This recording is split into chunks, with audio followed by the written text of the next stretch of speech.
This is the Finance Committee for the month of October. I have with me Dr. Chanley, Dr. Lehman, and from the board members, I have Dr. Peck, Mr. Piro, Mr. Zeichner, Mrs. Fabian, and of course, I have our business administrator, Ms. Allen, here with me. Ms. Sharma had a religious obligation today because of Navaratri, so I'm thankful to Mr. Zeichner, who's our alternate for stepping up and joining the committee meeting tonight. We don't have too big an agenda, so we will get started with the attorney review, attorney invoices review. We only have an invoice from Orsdale. We did not get one from Bush for the month of August. Right? Correct, not yet. Not yet. No. So any questions on the Porzio? Yes, Are they all related to lawsuits? Is that what all these? the ones that they're wrapping up, yes, without going into too many details. Yeah, The ones that we allowed Porzio to continue to work on, that's this what, is that, and it's that one lawsuit essentially that they're still that they're working still on. involved with. Okay. Yeah, Thank you. and whatever you saw in your attachments, the overall amount is from the previous, it's a combination of two. Yeah, I invoices. realized that. The last month was much less. Yeah. The month before was, am I right, Laura? That is correct. Can I just add, 'cause I know Yes. I was going to report back in. The cases that have come back to us that the insurance, we exhaust their insurance on. It's not on this bill list, but you'll see it on the subsequent bill list that there was one for $3,200. So that's another cost to the district. Okay. All right, moving on, the bill list for this month. Laura, am I missing something? It's only $500,000? What is going on here? $578,000. You're going to get a bigger one. Yeah, because it was such a small amount of time between the last board meeting and this meeting, time off. So you will have a much bigger Bigger bill addendum? list, and the payroll was not on this one, so that makes a big difference as well. And that would be before October 16th. Yes. Okay. Yes, Okay. so you will have, Monday, hopefully Monday afternoon or Tuesday morning, you'll have an addendum. Okay, and so what we're saying is that the addendum is a bigger one this month Yes, than the original bill list, so we gotta talk out some time for the addendum. yeah.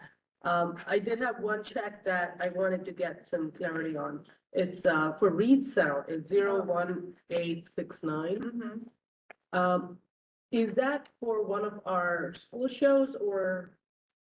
Like, I think, I would have to double check, I don't have the backup with me, but I believe it was for an outside event from June, so that there's. so something that we would get paid for? Yes. We're paying the bill, so we'll get paid. Yes, yes. Okay, so one of the building use Yeah. private events. Yeah, 'cause that was Money in, money out.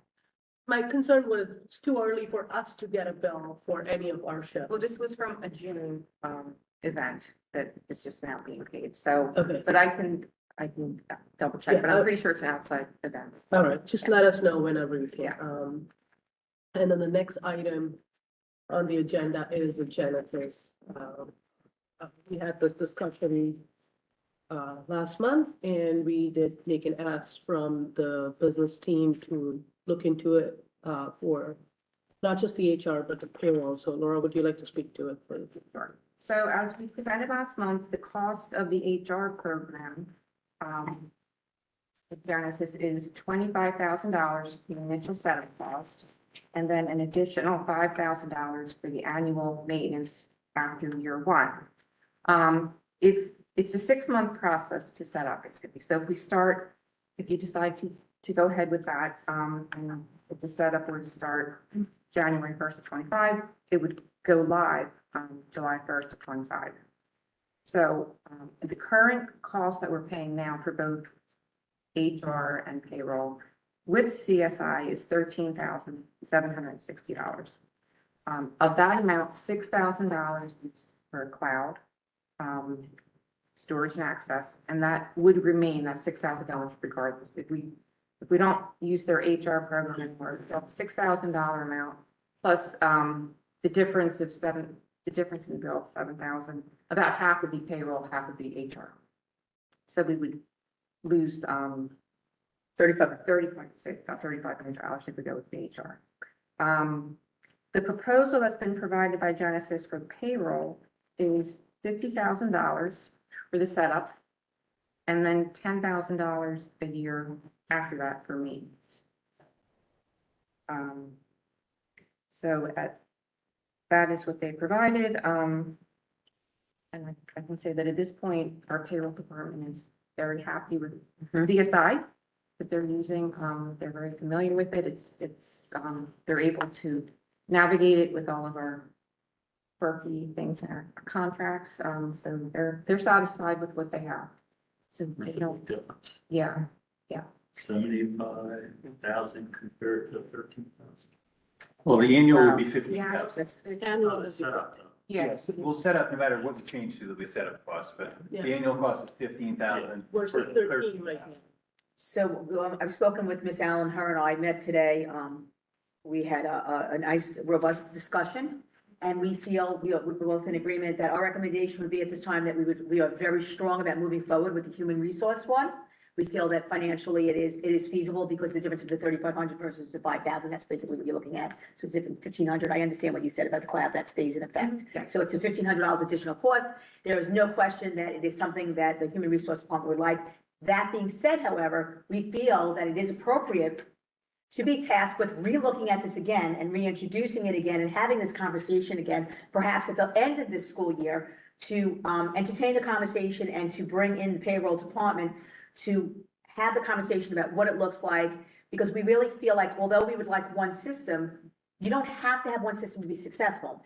And if we are being successful currently with payroll, and $50,000 for us right now is a lot of money, because of the constraints that we're very proud of saying that we're not going out. I know I keep on repeating this on purpose, intentionally, because people are watching. At this time, we have no intentions at this time of going out for a vote. We want to be a very fastidious and in our fiduciary responsibilities, and not to say it's not something we should entertain again, but Ms. Allen and I both agreed that we totally hear what you're saying about having the one system, and we don't disagree, but if it's not broken, and it's not currently, we would like to move forward with human resource, because the human resource element is we're very, very antiquated.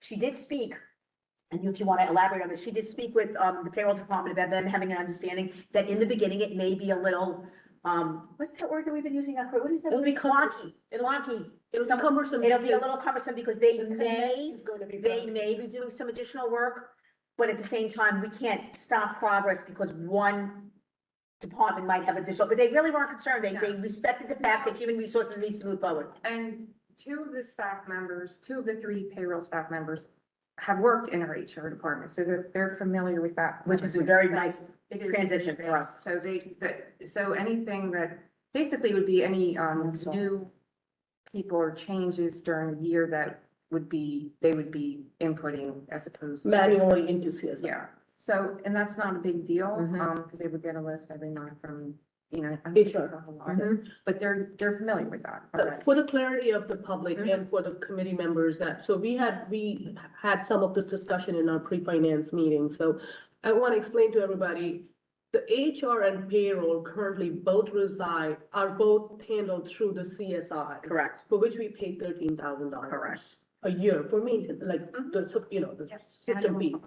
And it's clear as night and day that Thank we need to move to Genesis for HR because our current processes in CSIs are very antiquated. They're not serving us. So the cost of that is 25,000 plus 5,000 yearly, which is going to reduce that 13,000 slightly, but $1,500. yeah, that's all it is going to be. The committee had made an ask that why cannot we move both things to Genesis, keep it all in one place? The payroll department has shown their hesitation. Dr. Chanley has mentioned the $50,000, the setup fee is monumental.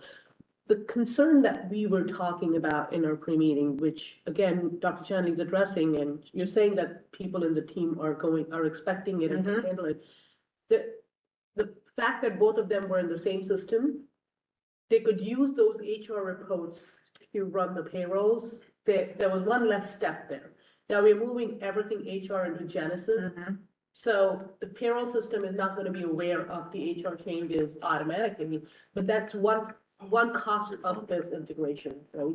And to that cost, Dr. Kenley, I would say for the next 3 4 months after we're completely on board with Genesis for HR, we observe what is the overhead. I for agree. our What is the additional workload Right. for the individuals in payroll? I agree 100%. That 50,000 might seem pretty.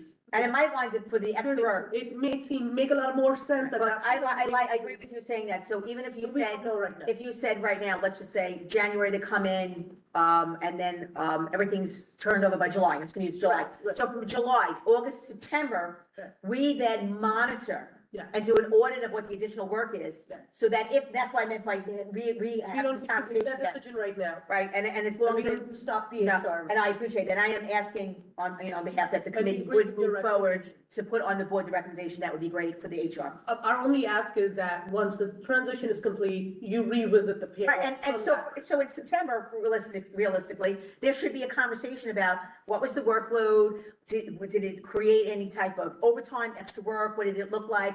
And where are we at now to then revisit it? Yeah. I agree. Well, I agree you know, 100%. at that point, if you see the need for, you bring the recommendation back to us. And that will be a new budget cycle for us. It'll be a new Because budget. we do the budget, even if we don't do it as in advance, we still start it, we still have our budget defense rounds and so forth in the fall, so I We agree. don't have to worry about that. No, I agree. Anybody has any concerns, questions, or disagreements on them? Mr. Pirro, you go with the path that we're taking right now? Yeah, with the HR. Yeah, just the HR for now. Yeah, as long as the district finds that we All right. need it, absolutely. So that's your recommendation? Absolutely, and I will make sure that it's Recommendation. carefully done for the, Laura will be on her. Right, so we can move this on Yes, to the. thank you very much. Board meeting for all board members So to. in the long run, this program is not gonna cost additional money. So after the first year of $25,000, every year we will pay them 5,000, which currently We is pay part of that 3,500. 13,000 that we are paying the other company. But have we planned for this in the budget? Yes, it's available, Dave, yes. So the money's in the budget? Correct. Right. Okay. I have just one question. Does this, so if we're only using CSI for payroll, are we still paying 13,000 or So- is that gonna be less because we're only? Very nominally, $3,500 difference. because. Am I correct? Did I do that right?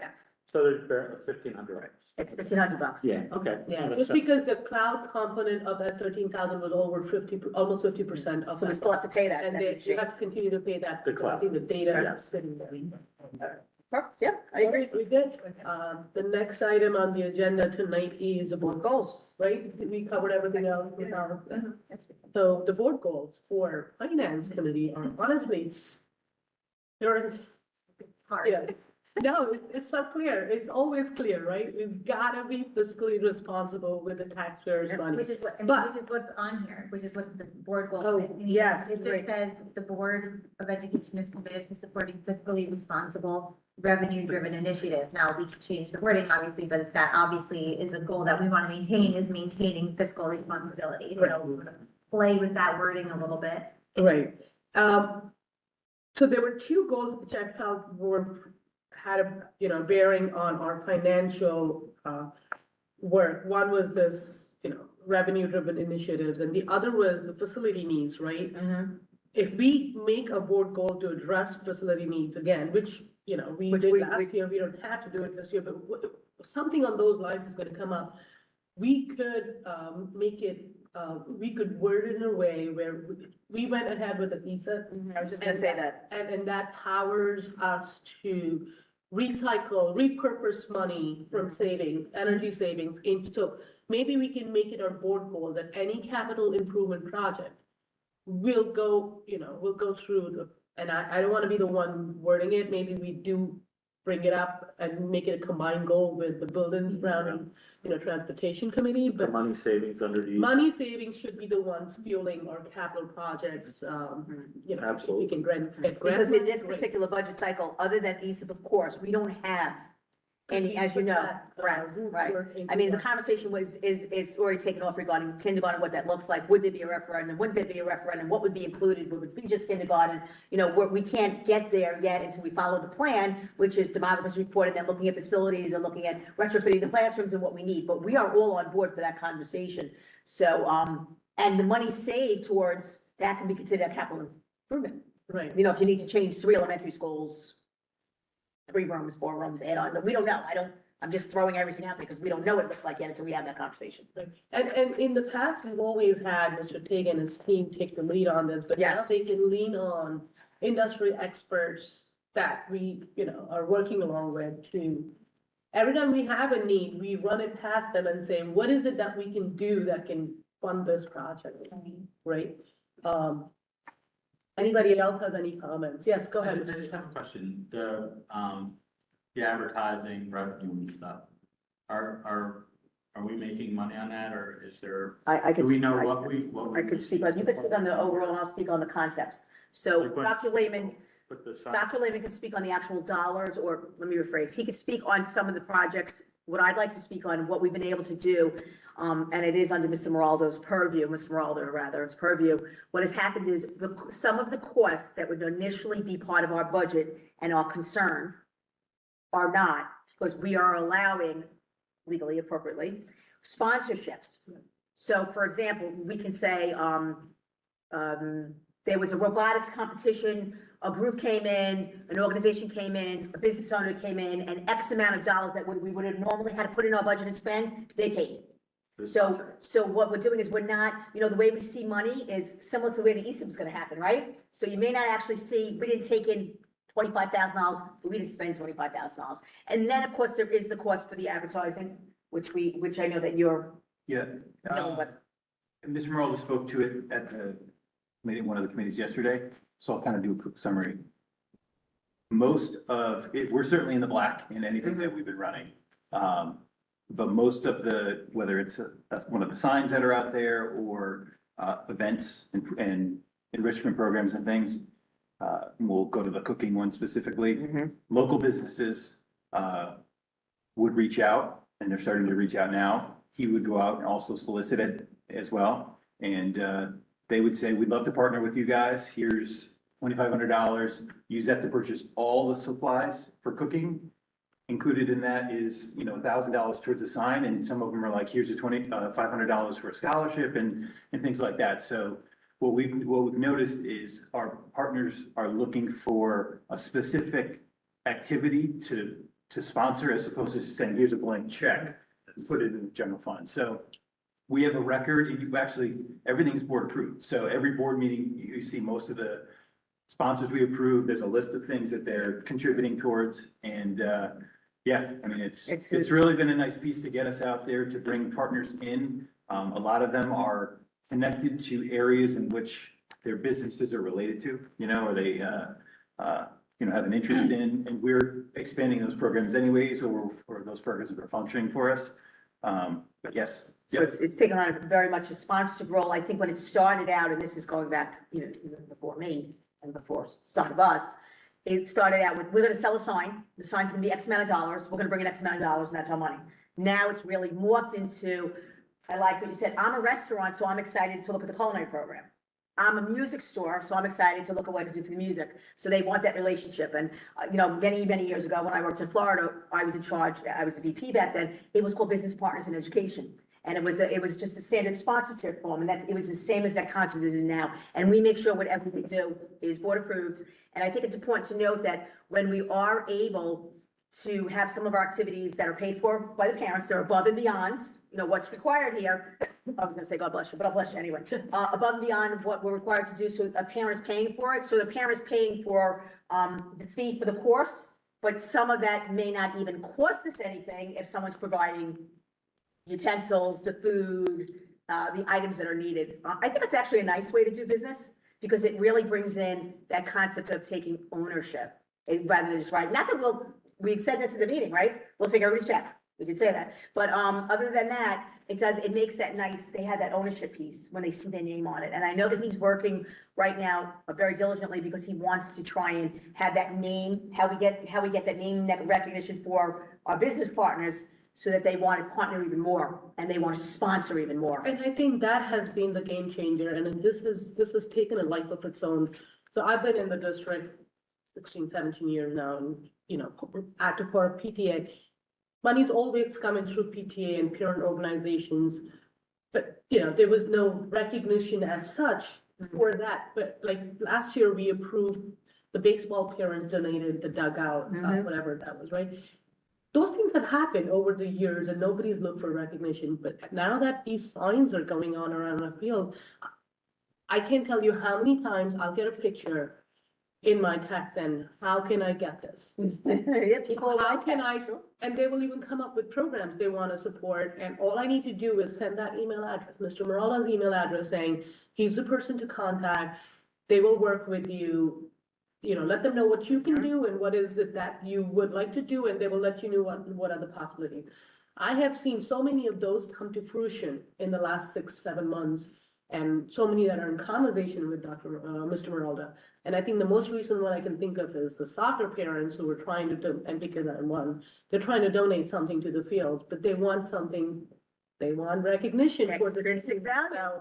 So the parent that's in charge of it is speaking to Mr. Meralda right now and trying to work out. It's a lot of money that is being, That's put great. together, and it's going to come and benefit our students. Think that wouldn't have to go out of our general fund. All they need is recognition. And that's something that we've always said, we've so That's- much and space on the You field. just described the concept of community. That's true Yes. community. Yes, That's and, really true. everybody takes pride in Yep. knowing for decades and years, Little League teams have worn the sponsors' names on the uniforms. On the uniforms. It's a great way to continue programs that benefit the community. So I'm seeing this take a life of its own more so every month, and I'm positive that our alternate revenues should stay on our goals, and we as board members should keep talking about it. And, it doesn't have to be just Monroe businesses. It can be, like you mentioned, music. We may not have music Music, businesses yeah. in Monroe, but we have so many, our program is so good that anybody from New Jersey. Well, he can did probably- bring that up. Was that curriculum when you spoke? Or what? When he just spoke about other programs, because our music, one of the things that we're known for, I was very proud because it was also in middle school, we were always winning all these competitions and we were always coming first and second. Yeah. We were competing in the middle school level at that time against colleges. I mean, really renowned programs. Our music program is truly outstanding. And he was saying that we're able now, people are coming in and that because of the recognition, it may not be in Monroe. Yeah. It's other places. Because we're performing everywhere, winning prizes. Correct. So I do agree. And I think, the way you have it worded, or the way it was worded, Something that- alternate revenue is alternate. We're not defining what that word alternate means. It could be a sponsorship, it could be a check. Yeah, I think it's appropriate for him to kind of share a breakdown of, Yeah. of that work, because I think it's We could have it come to Good mind. to see, Fine. yeah. very good to see, but it also, pretty much everything we're doing enrichment wise, the community there's been an interest for many years for it. But taking something and replacing it with the enrichment funds was challenging. These are homegrown, self-sustaining. Mhm.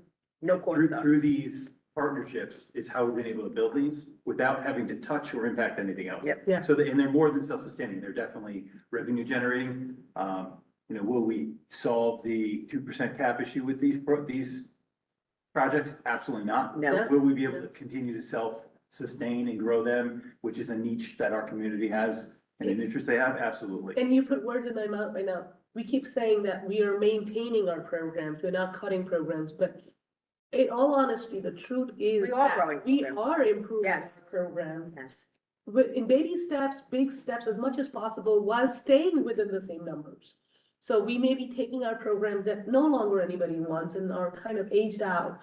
But there is always a cost associated with these new, especially tech-heavy programs, which we're being able to fund through alternate revenue. And that's the point of We're auditing. investing, but we're not doing it at the cost of No. taking our general. fund. And that's the point of auditing. It's not about cutting. We're not cutting. We're auditing things that,